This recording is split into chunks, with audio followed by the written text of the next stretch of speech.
Hello साथियों, नमस्कार। मैं आर के गुप्ता आप सभी का स्वागत करता हूं। और जैसा कि आप सभी को पता है, मैंने भारत के भूगोल की एक श्रृंखला स्टार्ट की थी।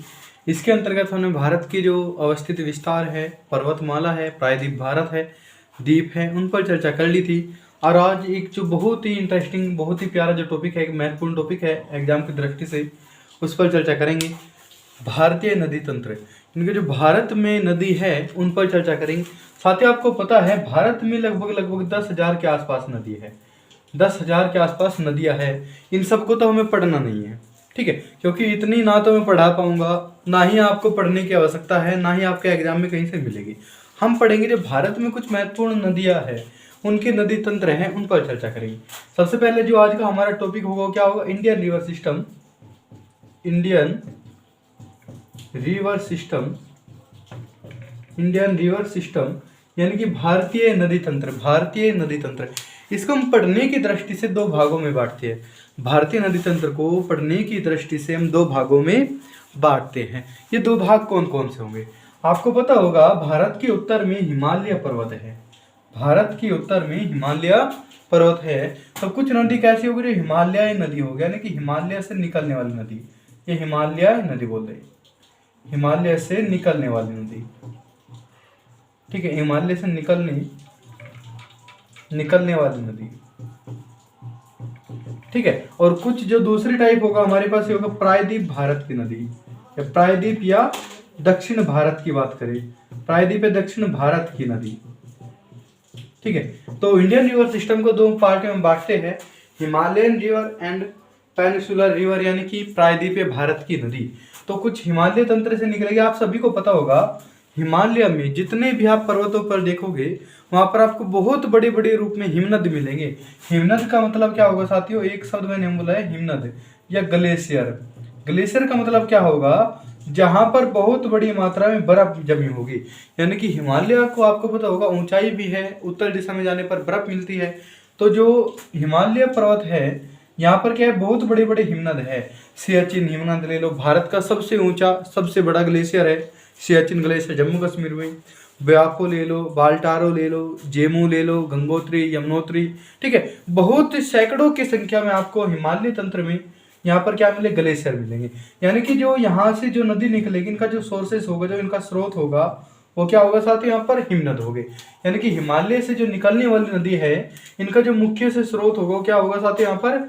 हिमनद होगा, ठीक है। और जो हिमनद है, ये क्या होता है? साल भर यहाँ की जो नदियां मिलेगी, वर्ष वाहिनी मिलेगी, यानी कि वर्ष, पूरे के पूरे वर्ष बहती है। तो यहाँ की जो नदी होगी वो कैसी मिलेगी? वर्ष वाहिनी।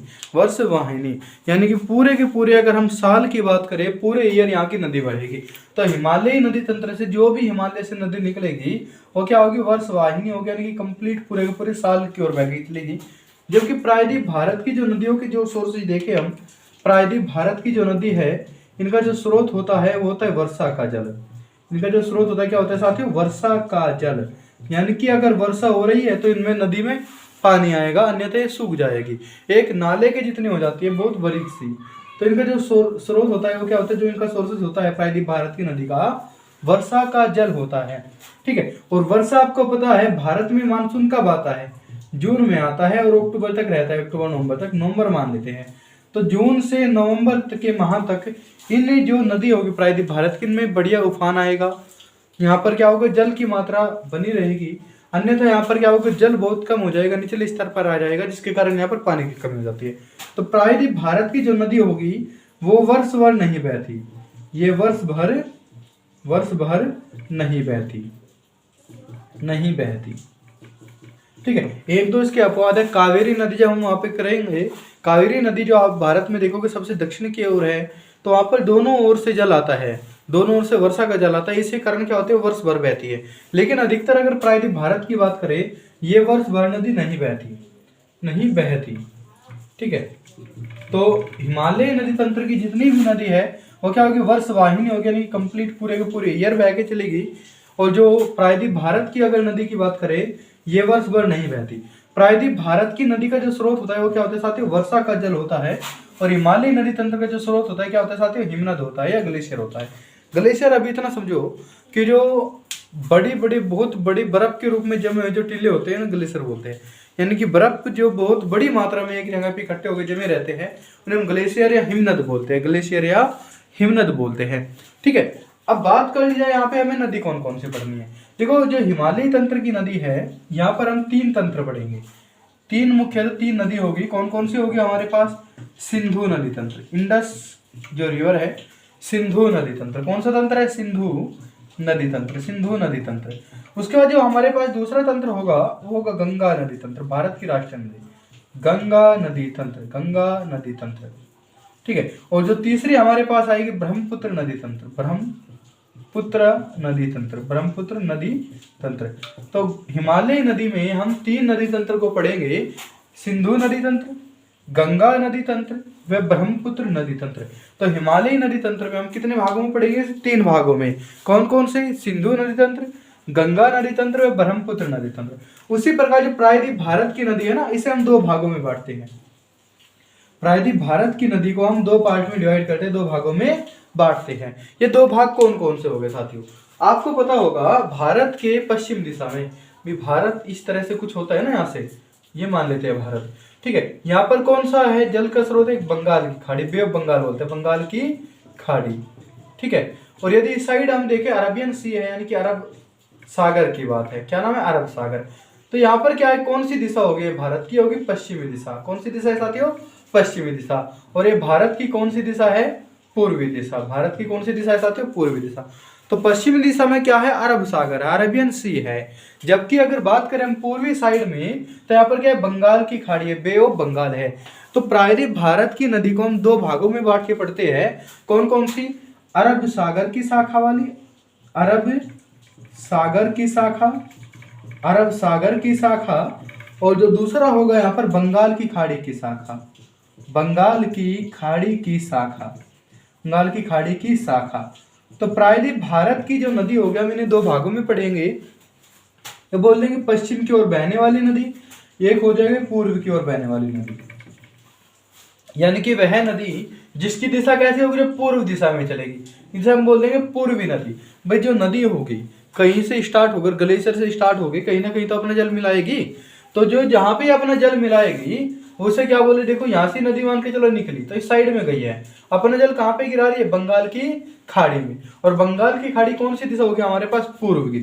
ठीक है, तो प्रायद्वीप भारत की नदी को हम 2 भागों में पढ़ेंगे, पूर्व की ओर बहने वाली नदी और पश्चिम की ओर बहने वाली नदी।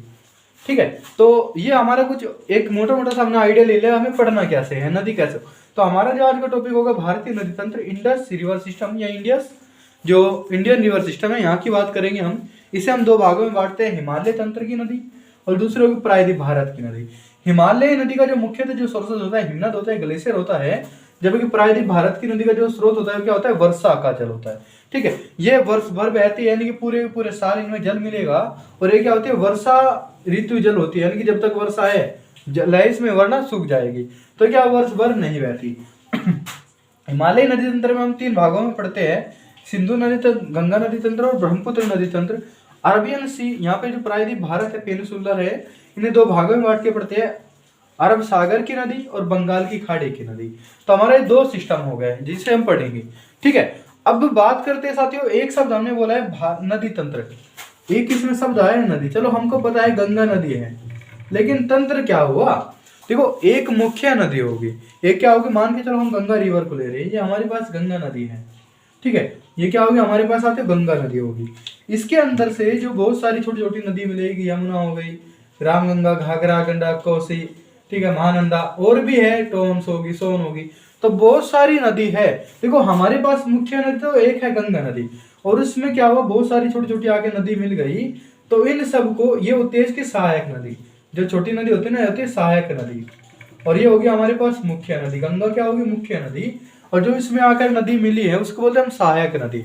तो इन सबको मिलाकर जो तंत्र बना है उसको क्या बोल देंगे हम? नदी तंत्र। जैसे मानव शरीर तंत्र है, कंकाल तंत्र है, किसी एक भाग से थोड़ा ना बना है हमारा शरीर, तो बहुत सारे पार्ट से बना है। कोशिका है, और भी मेरुदंड है, बहुत सारे अंग है इसके अंदर लगे हुए। तो इसी प्रकार जो एक नदी होगी, इसकी सहायक नदी होगी, इस पूरे के पूरे सिस्टम को हम बोल देते हैं एक नदी तंत्र।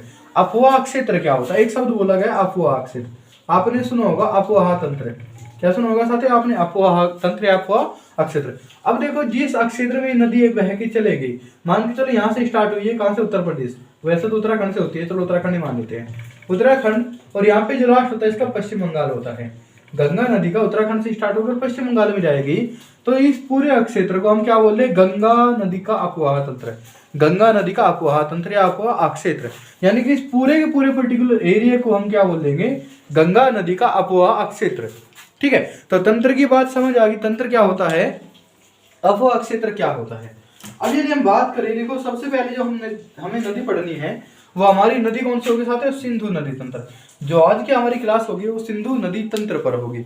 हम इतने आराम से पढ़ेंगे इसे कि आपको किसी भी एग्जाम में, चाहे आप कांस्टेबल लेवल दे रहे हो, चाहे आप सिविल सर्विस का दे रहे हो, आपको यहाँ से कोई क्वेश्चन नहीं जाएगा। और आपको पता होना चाहिए गंगा नदी तंत्र, या हम नदी तंत्र की बात करें, भारतीय नदी तंत्र की, यहाँ से कोई भी एग्जाम ले लो आप, चाहे आप कांस्टेबल दे रहे हो, पटवार दे रहे हो, ठीक है, पीसीएस दे रहे हो, किसी भी एग्जाम को आप देखोगे तो यहाँ से क्वेश्चन मिलना ही मिलना है। ठीक है, अब की कमेंट आ रहे थे कुछ भाई के जो थोड़ा पर्सनली कांटेक्ट है, वे बोल रहे थे कि किस सब्जेक्ट यानी किस नौकरी के लिए आप पढ़ा रहे हो ये चीज़ें। तो मैं आपको बोल रहा हूँ ज्योग्राफी है, आप चाहे छोटे एग्जाम के लिए पढ़िए चाहे बड़े के, सबके लिए एक है, कोई अलग नहीं है। तो आप ये मत सोचिएगा कि हम केवल छोटे के लिए पढ़ा रहे हैं, केवल बड़े के लिए, आपको सभी को इतना पढ़ना बहुत जरूरी है। ठीक है, तो एक बार मैं इसको साफ कर देता हूँ, उसके बाद देखते हैं। ठीक है, तो जो हम पढ़ेंगे वो कौन से हो गए हमारे पास आते हैं? सिंधु नदी तंत्र, सिंधु नदी तंत्र। तो आप अपनी जो कॉपी ले रहे हो वहां पर शीर्षक डाल लेना सिंधु नदी तंत्र। ठीक है, इसका जो नेम है, इसका क्या नाम है साथियों? Indus river system, Indus river system. यानी कि हमें क्या पढ़नी है? एक नदी है सिंधु नदी, और उसी की जो सहायक नदी है, इन पर हम चर्चा करेंगे। साथियों एक बार हम क्या करते हैं, इसका कुछ बेसिक जान लेते हैं। ठीक है, कहाँ से स्टार्ट होती है, कहाँ कहाँ को जाएगी, उसके बाद हम इसमें लिखना स्टार्ट करेंगे। ठीक है, तो इंडस रिवर, आपको पता होगा भारत की जो एक सबसे पुरानी सभ्यता मानी जाती है, कौन सी है? हड़प्पा कालीन सभ्यता, सिंधु घाटी सभ्यता। वो किसके किनारे विकसित हुई थी? सिंधु नदी। और कोई भी सभ्यता हो, इवन मिस्र की सभ्यता देख लो, नील नदी के किनारे। ठीक है, उसके बाद मेसोपोटामिया की सभ्यता ले लो, दजला फरात नदी के किनारे। आप कोई भी सभ्यता ले लो, मानव विकास कहाँ से हुआ है? नदी के द्वारा हो रहा है। तो इसको पढ़ना बहुत जरूरी है। ठीक है, तो एक और मैं छोटा सा एक मैप बना लेता हूँ। देखो आज की क्लास में जो हमारे मैप की जरूरत होगी वो सिंधु नदी तंत्र में होगी, और मैं इसे पूरा मैप ना बनाकर कुछ अधूरा मैप बनाता हूँ। तो हम बात कर लेते हैं सिंधु नदी तंत्र की। साथियों सबसे पहले यदि आपको पता होगा, ये वाला हमारा देश है। ठीक है, इसके इस साइड में यहाँ पे एक देश है चीन, ये कौन सा? चाइना देश है। और इसी के क्षेत्र में पहले क्या था? यहाँ पर ये नेपाल हो गया, ये भूटान हो गया। ठीक है, और ये इसके जो उत्तर में देश था, यहाँ का नाम था तिब्बत। और तिब्बत में एक झील है मानसरोवर झील, तिब्बत में एक झील है मानसरोवर झील, मानसरोवर झील। ये कहाँ पर है? तिब्बत में। यहाँ को आपको जो हिमालय नदी तंत्र थी, वहां की 3 नदी निकलने को आएगी, 2 नदी आएगी। एक का नाम है सिंधु नदी तंत्र, एक का नाम क्या साथ है? सिंधु नदी तंत्र। यहाँ से निकलेगी एक हमारे पास सतलज नदी, कौन सी नदी है? सतलज नदी। और एक इस साइड में जाएगी ब्रह्मपुत्र नदी, इन्हें बाद में देखेंगे। अब देखो जो मानसरोवर झील है, इसी के पास में पर्वत कौन सा है? यहाँ पर अगर पर्वत की बात करें, पर्वत का नाम है कैलाश पर्वत। पर्वत कौन सा हो गया साथ? यहाँ पर कैलाश पर्वत है। झील कौन सी है? मानसरोवर झील। पर्वत है कैलाश पर्वत। और यहाँ पे क्या है? ग्लेशियर है। ग्लेशियर का मतलब एक बर्फ है जहां से एक नदी निकलेगी, हिमनद। एक ग्लेशियर है, एक हिमनद है। हिमनद का नाम है बोखर चू हिमनद, बोखर चू हिमनद, बोखर चू हिमनद। मैं इधर लिख लेता हूँ इसको थोड़ा साफ करके वहां से। बोखर चू हिमनद, कौन सा हिमनद है साथियों? बोखर चू हिमनद। तो मैं हिमनद लिख लेता हूँ। हिमनद यानी कि जो ग्लेशियर है कौन सा है? बोखर चू हिमनद, बोखर चू हिमनद। ठीक है, तो जो सिंधु नदी होगी वो बोखर चू हिमनद से निकलेगी। कहां से निकलेगी? बोखर चू हिमनद ग्लेशियर। पर्वत पूछ ले तो कैलाश पर्वत, झील पूछ ले तो मानसरोवर झील। तो 3 चीज हमें ध्यान रखनी है। मानसरोवर झील सबसे ज्यादा जो आपको ऑप्शन में मिलेगा वो मानसरोवर झील मिलेगा। तो मानसरोवर झील, कैलाश पर्वत, बोखर च्यू हिमनद, यहां से कौन सी नदी निकलेगी हमारे पास? सिंधु नदी। कौन सी नदी है साथियों? सिंधु नदी। अब जो सिंधु नदी जब यहां से निकल के चली तो तिब्बत में इसे कुछ और नाम कहा जाता है। देखो भारत में तो हम इसे सिंधु कह रहे हैं, लेकिन यदि हम तिब्बत की बात करें, तिब्बत चीन की बात करें, वहां पर इसे क्या कहा जाता है? सिंधी खंबात, सिंधी खंबन बोल देते हैं, खंबन, सिंधी खंबन, सिंधी खंबन। ठीक है, सिंधी जो खंबन होता है इसका अर्थ क्या होता है साथियों? शेर का मुख। सिंधी खंबन का जो अर्थ होता है क्या होता है साथियों? शेर का मुख। तो इसे भी ध्यान रखना है। तिब्बत में सिंधु नदी को सिंधी खंबन के नाम से जानते हैं, सिंधी खंबन के नाम से जानते हैं। ठीक है, अब जो ये सिंधु नदी होगी भारत में प्रवेश करेगी और भारत में लद्दाख का एक क्षेत्र है। देखो आपको पता होगा पहले के टाइम में ये पूरा का पूरा जो क्षेत्र था इसे हम जम्मू कश्मीर बोलते थे, लेकिन वर्तमान में क्या हुआ? इसका विभाजन कर दिया गया और जम्मू कश्मीर को 2 भागों में बांट दिया गया। कौन कौन से? लद्दाख व जम्मू, लद्दाख व जम्मू, लद्दाख व जम्मू। ये जो ऊपर का क्षेत्र है हमारे पास, ये क्या हो गया साथियों? पूरा का पूरा दरवान, ये हो गया हमारे पास नीचे जम्मू, और ये क्या हो गया? पूरा का पूरा लद्दाख। ठीक है, अब जो पहले के टाइम में सिंधु नदी भारत के एकमात्र राज्य से गुजरती थी, जम्मू कश्मीर, लेकिन वर्तमान में उसकी जगह क्या हो गया? लद्दाख हो गया। ठीक है, अब देखो यहाँ पर लद्दाख का एक स्थान है दमचौक। कौन सा स्थान है? दमचौक। इतना वैसे गहराई में ध्यान रखोगे तो बहुत अच्छी बात है। कौन सा स्थान है साथियों? दमचौक, दमचौक। तो लद्दाख का एक स्थान है दमचौक, जहां से सिंधु नदी भारत में प्रवेश करती है। दमचौक से सिंधु नदी भारत में प्रवेश करती है और यहां से आगे निकलती है, आगे चलती है और कहां चली जाती है? इधर से कहां? पाकिस्तान में निकाल दो इसे, अभी बाद में देखते हैं इसे। तो सिंधु नदी भारत में प्रवेश करा कहां से? दमचौक से। सिंधु नदी में भारत में जो प्रवेश किया वो कहां से किया है? दमचौक से। और बाहर निकल गई, कहां चली गई है ये? पाकिस्तान में। बाहर निकल गई, कहां चली गई साथी? ये पाकिस्तान में। और जहां से भारत में निकला है इसका नाम चिल्लास। उस स्थान का नाम क्या है साथी? चिल्लास। तो दमचौक से इन्हें एंट्री करी है और चिल्लास से बाहर निकल के चली गई। अब साथियों जो सिंधु नदी है, आपको पता होगा यहाँ पर काराकोरम, लद्दाख और जास्कर कुछ श्रेणी पड़ी थी। जब हम ट्रांस हिमालय पढ़ा रहे थे तो ट्रांस हिमालय हमने आपको 3 श्रेणियां बताई थी। कौन कौन सी श्रेणियां बताई थी? काराकोरम, लद्दाख, जास्कर। काराकोरम, लद्दाख, जास्कर। तो जो सिंधु नदी है वो आपके लद्दाख श्रेणी, लद्दाख श्रेणी और जास्कर श्रेणी के मध्य से जाती है। तो पूछ लेता है एग्जाम में, बहुत बार पूछा गया है, सिंधु नदी किस पर्वत श्रेणी के मध्य से होकर जाती है?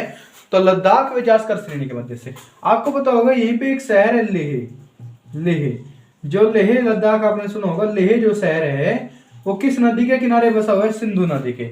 लेह जो शहर है वो किस नदी के किनारे बसा हुआ है साथियों? कौन सा? ये हो गया यहाँ पे सिंधु नदी। तो सिंधु नदी के किनारे ही लेह शहर आपका बसा हुआ है। अब जब ये यहाँ पे एक स्थान है, पूंजी स्थान है, स्थान का नाम क्या है? पूंजी। और यहीं पे सिंधु नदी एक गाज बनाती है जिसका नाम है पूंजी गाज। कौन सा गाज है साथियों? पूंजी गाज। और पूंजी गाज भारत का सबसे गहरा गाज होता है। साथियों गाज का मतलब क्या है? ठीक है, जिस भाई ने पढ़ रखी है ज्योग्राफी तो समझ गया होगा गाज क्या होता है, जिसे नहीं पता मोटे तौर पे यदि बात करूं, आप जमीन में कहीं पे गड्ढा खोदते हैं, हम गड्ढा बोलते हैं, और जो स्थान कहीं नदी द्वारा बनाया जा रहा होगा उसे हम क्या बोल देंगे? इस गड्ढे को गाज बोल देंगे।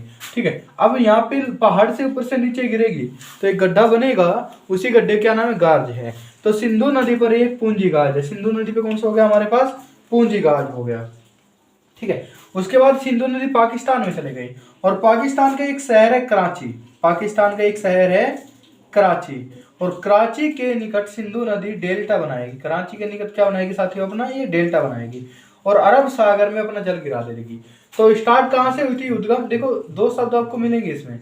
आज स्टार्टिंग की थोड़ी क्लास है तो इसमें थोड़ा सा शायद कम मिले आपको, लेकिन आने वाली क्लास में मैं शायद जो हमारी सिंधु नदी तंत्र है ये आपको 2 दिन में मिलेगा। ठीक है, देखो क्योंकि आज की क्लास में हमने क्या किया था, एक इसका बेसिक कॉन्सेप्ट तैयार किया है।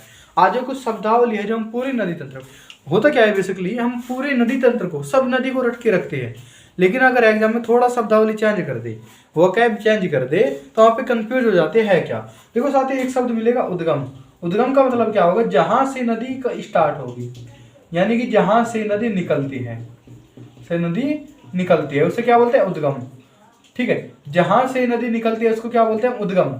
और मुहाना क्या होता है, मुहाना क्या होता है साथियों, जहां पर नदी अपना जल गिरा देगी, जहां पर नदी अपना जल किसी सागर में मिला देती है, या जहां के बाद वह नदी खत्म हो जाती है, यानी कि ये अंत का स्थान है। ये क्या है, अंत का स्थान मुहाना है। और आरंभ का जो स्थान है, आरंभ कहाँ से होता है, ये उद्गम से होता है। तो अंत, जहां पर अंत होता है वो क्या होता है, मुहाना होता है। और आरंभ क्या होता है साथ ही, उद्गम होता है। ठीक है, तो इतना तो हुआ। अब ये एक शब्द दिया है मैंने, डेल्टा क्या होता है, डेल्टा क्या होता है, क्या शब्द है साथियों, डेल्टा। ठीक है, मैंने कहा कराची के पास सिंधु नदी अरब सागर में मिलाई गई, इससे पहले क्या बनाएगी, कि डेल्टा बनाएगी। डेल्टा होता क्या है, यदि इसकी हम बात करें, देखो कोई नदी है, मान के चलिए यहाँ से निकल के चल रही है, तो इसमें क्या होगा, जल पर्याप्त मात्रा में होगा, जल बहुत ज्यादा मात्रा में होगा। ऊपर से निकल के आ रही है तो इसकी गति भी ज्यादा मिलेगी। लेकिन अपने साथ ये है, नदी क्या लेकर आई, बहुत सारी कंकर, पत्थर, मिट्टी, बहुत सारी जो अवसाद है अब उसे लेके आई थी। और वो जब अंत समय में जाएगा तो पानी कम हो जाएगा इसके अंदर, इसका बहाव की गति कम हो जाएगा। तो अपने साथ जो बालू लेकर आई थी, जो अवसाद लेकर आई थी नदी, उसके क्या होगा, रास्ते में रुकावट बनेगा। वो अवसाद क्या होगा, इसके रास्ते में रुकावट बनेगा। अब ये नदी क्या होगा, अपने बहुत सारी धाराओं में विभक्त हो जाएगी। यह नदी क्या होगा, अपने बहुत सारे वितरिकाओं में, बहुत सारी धाराओं में बट जाएगी। और इसे क्या बोलते हैं, हम डेल्टा बोलते हैं। इसे क्या बोलते हैं साथ, हम डेल्टा बोलते हैं। ठीक है, आप पढ़ोगे सुंदरवन का डेल्टा, बहुत बार पढ़ रखा होगा। सुंदरवन का डेल्टा भारत का सबसे बड़ा डेल्टा है, लेकिन यह नहीं पता होता है कि डेल्टा होता क्या है। तो डेल्टा क्या होगा, जब नदी अपने अंतिम समय पे जाएगी और अपने साथ जो अवसाद लेके आई थी, मिट्टी के कण लेके आई थी, पत्थर लेके आई थी, उसके सामने जो जमा हो जाएगा इकट्ठा, तो नदी अपनी बहुत सारी वितरिकाओं, बहुत सारी धाराओं में बढ़ जाएगी। तो उसे हम क्या बोल देंगे, डेल्टा बोल देंगे। तो सिंधु नदी हमने बात कर ली, कहाँ से स्टार्ट हुई थी, मानसरोवर के। हिमनद कौन सा था, बोखरचू हिमनद। पर्वत कौन सा था, कैलाश श्रेणी या कैलाश पर्वत था। भारत में एंट्री ली दमचौक से और भारत के लद्दाख से होती हुई लद्दाख श्रेणी व जास्कर श्रेणी के मध्य से जाएगी। लद्दाख श्रेणी व जास्कर श्रेणी के लेह शहर इसके किनारे अवस्थित है। भारत से जब बाहर निकलेगी तो बाहर निकलने में क्या स्थान है इसका, चिल्लास। और कराची के पास जाकर क्या करेगी, अपना जल अरब सागर में मिला देगी। ठीक है, अब थोड़ी और बात कर लेते हैं सिंधु नदी की। सिंधु नदी की लंबाई कितनी है, सिंधु नदी की लंबाई कितनी है, कुल लंबाई कितनी है। सिंधु नदी की जो कुल लंबाई 2880 किलोमीटर है, 2880 किलोमीटर है। सिंधु नदी की जो लंबाई है वह कितने साथियों, 2880 किलोमीटर। ये मैं यहाँ से स्टार्ट करके और पाकिस्तान में जब अंत हो जाएगा ना, वहां तक इस लंबाई की बात कह रहा हूँ। सिंधु नदी की जो कुल लंबाई कितनी, 2880 किलोमीटर। सिंधु नदी की भारत में कितनी लंबाई है, सिंधु नदी की जो भारत की लंबाई की बात करूं, भारत में मात्र 709 किलोमीटर लंबाई है। भारत में इसकी लंबाई कितनी है, 709 किलोमीटर। भारत में इसकी लंबाई कितनी है साथियों, 709 किलोमीटर। सिंधु नदी पाकिस्तान की अंतर्राष्ट्रीय नदी है। सिंधु नदी पाकिस्तान की राष्ट्रीय नदी, सॉरी पाकिस्तान की राष्ट्रीय नदी है, राष्ट्रीय नदी है। भारत की राष्ट्रीय नदी कौन सी है, गंगा नदी। भारत की राष्ट्रीय नदी कौन सी है साथियों, गंगा नदी। उसी प्रकार सिंधु नदी पाकिस्तान की राष्ट्रीय नदी है। सिंधु नदी पाकिस्तान की राष्ट्रीय नदी है, इसका आपको पता चल गया होगा। ठीक है, आप एक शब्द और पढ़ोगे, सिंधु जल समझौता। सिंधु जल समझौता, सिंधु जल समझौता जब हम अंत करेंगे सिंधु नदी का, तो वहां पर पढ़ाएंगे 1960 में हुआ था। किसके मध्य होगा, भारत व पाकिस्तान के मध्य। देखो जब बंटवारा हुआ था, ये तो यानी हम खाली भूमि का बंटवारा कर लेंगे, इंसान का बंटवारा कर लेंगे, ऐसा थोड़ा नहीं हुआ था। वहां पर जो नदी होगी, नदी का बंटवारा होगा और भी चीजों का बंटवारा होगा। तो सिंधु नदी का भी एक समझौता हुआ था, बंटवारा हुआ था। किसके साथ, पाकिस्तान के साथ और भारत के साथ 1960 में। ये RPF SI का क्वेश्चन था कि सिंधु जल समझौता कब हुआ था, सन पूछ लिया गया था इसका, तो 1960 में। इसको हम बताएंगे जब वर्ल्ड बैंक की सहायता से इसका मध्यस्थता किसने करी थी, यानी किसने समझौता कराया था, विश्व बैंक ने कराया था। इसका हम आगे देखेंगे। ठीक है, अब बात कर लेते हैं सिंधु नदी की सहायक नदियां। मैं इसको साफ कर दे रहा हूं। ठीक है, ठीक है, तो हम सिंधु नदी की जो सहायक नदियां है, सहायक का मतलब समझ गए, जो मुख्य नदी में आकर मिलेगी, वो छोटी छोटी नदी भी होगी, बड़ी नदी भी होगी, जो सिंधु नदी में आकर मिलेगी। तो सहायक नदी को हम दो भागों में पढ़ेंगे। सिंधु नदी की जो सहायक नदी होगी, इसको हम दो भागों, देखो साथियों, अब नदी किस साइड में जा रही है, इस साइड में जा रही है। नदी का मुख किधर है, इधर है। आप मान के चलो इस दिशा में जा रहे हो तो आपका ये दाएं हाथ, ये कौन सा हाथ बैठेगा, इधर दायां, ये कौन सा हो गया दायां, और ये क्या हो गया यहाँ पर बायां, यानी कि लेफ्ट साइड हो गई और ये हो गया राइट। ठीक है, तो सिंधु नदी के हम दो भागों में पढ़ेंगे। एक तो हो जाएगी हमारे पास दाएं हाथ से यानी कि दाई दिशा से मिलने वाली नदियां। सहायक नदी को हम दो भागों में पढ़ेंगे, दाएं दिशा से मिलने वाली नदी और कौन सी होगी, बाएं दिशा से मिलने वाली, बाएं दिशा से मिलने वाली। दाएं का मतलब इधर से जो नदी आएगी और बाएं का मतलब यहाँ से जो निकलेगी। ठीक है, तो दाएं दिशा से मिलने वाली नदियां बहुत सारी है, बहुत छोटी छोटी नदियां हैं। ठीक है, जैसे आप पढ़ोगे इसमें शोक नदी, या कई जगह से मिल जाता है श्योक, तो श्योक नदी होगी, नुब्रा हो गई, ठीक है, जास्कर हो गई, जास्कर हो गई, गिलगित हो गई। ठीक है, श्योक नदी, नुब्रा नदी, जास्कर नदी, गिलगित नदी। ठीक है, हुंजा नदी, कौन सी नदी, हुंजा नदी, कौन सी नदी है, हुंजा नदी। इधर यहाँ से पाकिस्तान से भी कुछ नदी जाएगी, पाकिस्तान से भी कुछ नदी है जो महत्वपूर्ण है। काबुल नदी है, कौन सी होगी, काबुल, पाकिस्तान की है ये नदी, कौन सी, काबुल। उसके बाद कौन सी, कुर्रम होगी, कुर्रम भी कहाँ पर है, पाकिस्तान में मिलेगी जाके कुर्रम। ये देखो ये इधर वाला क्षेत्र क्या है, पूरा पाकिस्तान है, तो यहाँ पर क्या होगी, काबुल हो गई, कुर्रम हो गई। कुर्रम के बाद गोमुल हो जाएगी, गोमुल, गोमल या गोमुल, और यहाँ से आएगी एक सवात नदी, सवात। ये क्या होगी, कुछ पाकिस्तान की नदी जो सिंधु नदी में मिलेगी। वैसे तो बहुत सारी है नदी, लेकिन हमें पढ़ना होता है कुछ मुख्य नदी की, जहाँ से कुछ एग्जामिनर पूछ ले। तो सवात हो गया, काबुल हो गया, कुर्रम हो गया, गोमुल, गोमल हो गया, कराची हो गया। कराची तो शहर का नाम है। ठीक है, देखो मैं आज की क्लास में आपको इतना कंटेंट दे के जाऊंगा कि शायद आपको एक बुक में आपको देखने को मिलेगा। ठीक है, कुछ भाई बोल रहे हैं कि आप कौन सी बुक से पढ़ा रहे हो। देखो मैं किसी एक बुक का स्रोत नहीं दे रहा हूँ, मैं कई बुक को पढ़कर आपके लिए कलेक्ट करके यहाँ की डाटा तो वो लेकर आ रहा हूँ। तो आप बिल्कुल भी घबराइएगा मत, कोई भी डाटा यहाँ पर गलत नहीं होगा, मैं पूरा स्टडी करके ही यहाँ पर आता हूँ। ठीक है, तो कुछ नदियाँ होगी जो पाकिस्तान से मिलेगी, सवात नदी, काबुल नदी, कुर्रम नदी, गोमल नदी। ठीक है, और ये नदी कहाँ से, किस स्थान से, दाएं से। ये भी किसकी सहायक नदी है, सिंधु की। आपने यूपीएससी 2019 का क्वेश्चन पूछा देखा था, वहां पर ये नदी दी हुई थी, एक नुब्रा नदी थी, एक हुंजा नदी थी। नुब्रा और हुंजा नदी पूछ ली गई थी कि किसकी सहायक नदी है, क्योंकि हम बेसिकली पढ़ाते क्या है, ये पढ़ते क्या है, भारत में पंच नद है, भारत में 5 नदी का शहर बोला जाता है पंजाब को पहले। तो पंजाब आज का जो पंजाब है, पहले का जो पंजाब था ना, ये पूरा का पूरा एरिया पंजाब का था, यानी कि भारत का पंजाब कुछ पंजाब पाकिस्तान में चला गया था, उसका हम क्या बोलते थे, पंचनद बोलते थे। पंजाब 5 भूमियों का शहर पंचनद। तो उन्हें हम बेसिकली उन्हें पढ़ते हैं, कौन कौन सी हो जाएगी, झेलम, चिनाब, रावी, व्यास, सतलज। इनको हम भूल जाते हैं, ये भी नदी है क्या, तो इन्हें भी ध्यान रखना है। दाएं तट से कौन सी मिलेगी, श्योक नदी, नुब्रा नदी, जास्कर नदी, गिलगित नदी, हुंजा नदी, सवात नदी, काबुल नदी, कुर्रम नदी, गोमल नदी। ठीक है, तो ये कैसे हो गया हमारे पास, जो दाएं तट से मिलेगी। अब बात कर लेते हैं बाएं तट की। बाएं तट से जो मिलने वाली नदी है, बाएं तट से जो मिलने वाली नदी है, भारत में नदी है। ठीक है, कौन सी हो जाएगी, झेलम। इनका क्रम ध्यान रखना है, झेलम, चिनाब, झेलम, चिनाब, रावी, व्यास, सतलज। झेलम, चिनाब, रावी, व्यास, सतलज। झेलम, चिनाब, रावी, व्यास, सतलज। झेलम, चिनाब, रावी, व्यास, सतलज। इनका उत्तर से दक्षिण की ओर क्रम है, यानी सबसे पहले आएगी हमारे पास झेलम, झेलम के बाद चिनाब, रावी, व्यास, सतलज। तो कौन से हो गए, झेलम, सबसे पहले झेलम, उसके बाद चिनाब, उसके बाद चिनाब, फिर रावी, फिर व्यास और फिर सतलज। ठीक है, ये 5 नदी हमें मुख्यतः पढ़नी है, सतलज। तो झेलम, चिनाब, रावी, व्यास, सतलज। मेरे साथ बोलिए, अभी याद हो जाएगा सबके सब। कौन कौन से हो गए, झेलम, चिनाब, रावी, व्यास, सतलज। झेलम, चिनाब, रावी, व्यास, सतलज।